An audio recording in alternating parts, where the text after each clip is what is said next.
Moving into 1970, I'm going to start off. I had over 60 albums from 1970, and it actually wasn't hard to pick my top 15 because there were so many good albums up and back. So I'm going to start off with Derek and the Dominoes, and that just shows you how many great albums. This is number 15.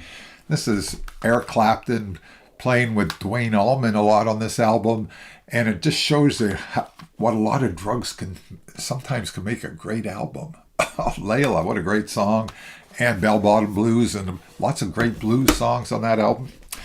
And number 14, John Lennon's first solo album.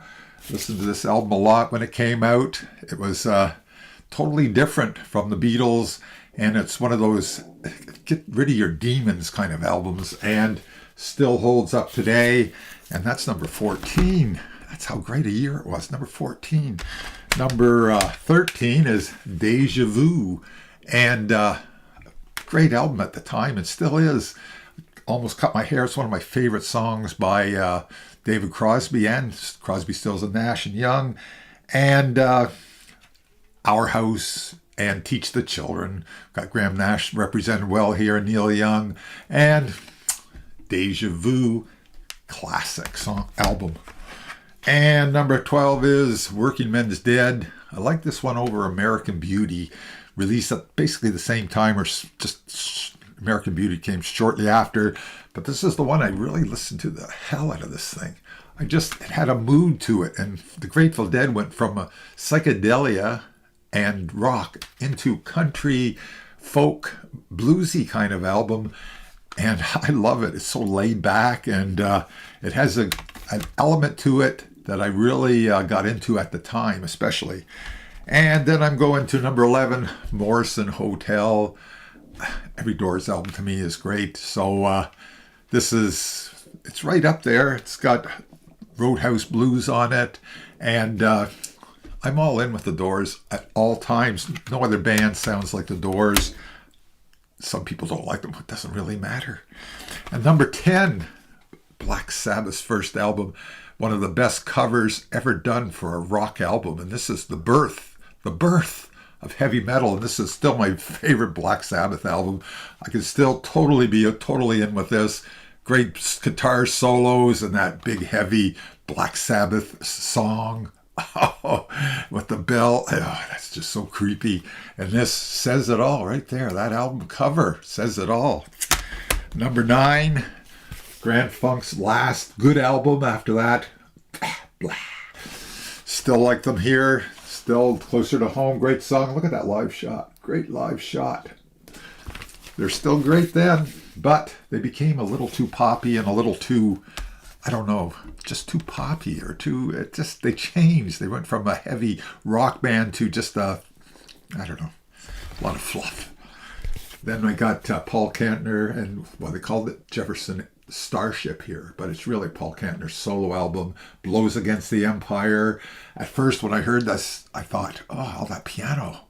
But after a few listens, the acoustic and the piano, it all works for Paul Kantner and his sort of sci-fi kind of album, with starships going off into space and stuff.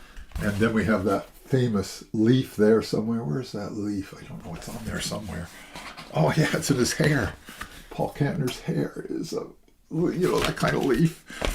And then Johnny Winter was doing great rock at this time. He didn't really want to be a rock guitar player, but he was kind of pushed into it by the record company and produced Johnny Winter and great album. Rick Derringer's on this album, Rock and Roll Hoochie Coo, Rick Derringer's song, but Johnny Winter does it the best right here. This is classic rockin' Johnny Winter.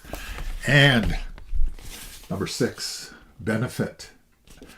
The first 4 albums by Jethro Tull, they just don't get any better.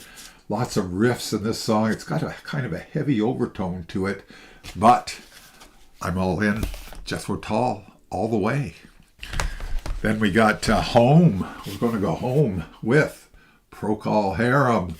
One of the best intro songs ever is Whiskey Train. Oh, what a great song. I love that song, and it just keeps getting better. It's a great rock song, and the rest of the song is kind of heavy, about to die, and I'll piss on your Christmas and all this kind of stuff. When I was 19 at the time, oh, totally, this is great. And a lot of songs about death and stuff. But, oh, I got the wrong side. I should show the outside because that's Parcheesi, Snakes and Ladders or something. Parcheesi, not Parcheesi. It's Snakes and Ladders. You go up and down, whatever, doesn't matter. Emerson, Lake and Palmer, new sound with the Moog, whatever. Lucky Man. Oh, when I heard that song, I don't care what they called it. They called it probably art rock at the time or whatever, and it became prog rock and all that bullshit. But this is just a great, great album. If you haven't heard this album, go out and listen to it, because it's got that element of this is new and exciting. And the first three albums are number 1, 2, and 3. They could be any way I want them. These three albums got me through a hard time in the early 70s. I was kind of depressed and blah, blah. You were becoming a 20 years old soon and blah, blah. I didn't know what to do. And these three albums helped me get through that time. And I listened to these three albums a lot over and over and over with my little rinky-dinky record player.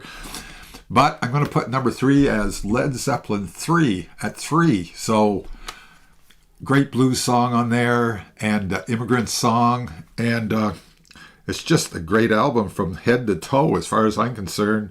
And what's the blues song called? Since I've Been Loving You. What a great blues song. I love Jimmy Page's playing, and the whole band is the acoustic side to this album, which a lot of people weren't expecting at the time, but I loved it. Loved that acoustic sound.